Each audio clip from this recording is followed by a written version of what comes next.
महाराष्ट्राचे उपमुख्यमंत्री अजित पवार यांना मुंबईतून बारामतीला घेऊन जाणाऱ्या विमानाचा अपघात झाल्याची बातमी कळली तेव्हा आम्ही सगळे प्रार्थना करत होतो की अशी कानावर घेऊ नये आणि अजितदादा पवार हे सही सलामत त्या अपघातातून बाहेर यावेत। पण दुर्दैवानं ती धक्कादायक आणि दुःखद बातमी आमच्या कानावर आदळली। अजितदादा पवार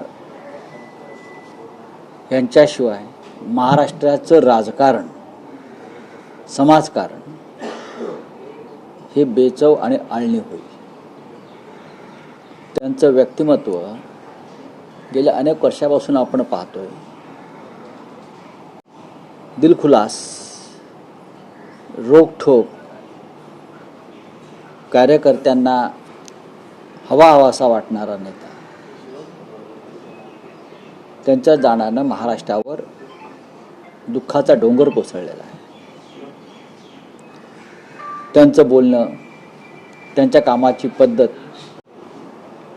त्यांची प्रशासनावरची पकड, या सगळ्या गोष्टी महाराष्ट्राच्या मनात कायम राहतील।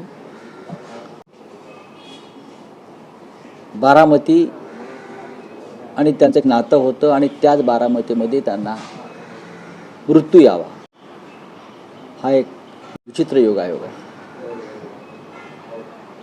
श्रद्धांजली त्यांना कधी व्हावी लागेल असं कधी मनात आलं नाही।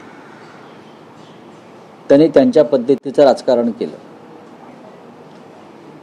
उद्धव ठाकरे यांच्या मंत्रिमंडळात अजित पवार हे उपमुख्यमंत्री होते आणि उद्धव ठाकरे मुख्यमंत्री असताना उद्धव ठाकरे यांचं म्हणणं होतं की कॅबिनेटला पूर्ण तयारी करून येणारे ते मंत्री होते। राज्याच्या प्रश्नांचा त्यांना अभ्यास, विशेषतः पाटबंधारे,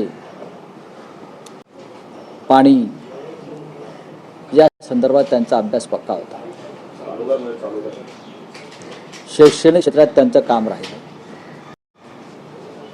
शरद पवारांनी त्यांना राजकारणात आणलं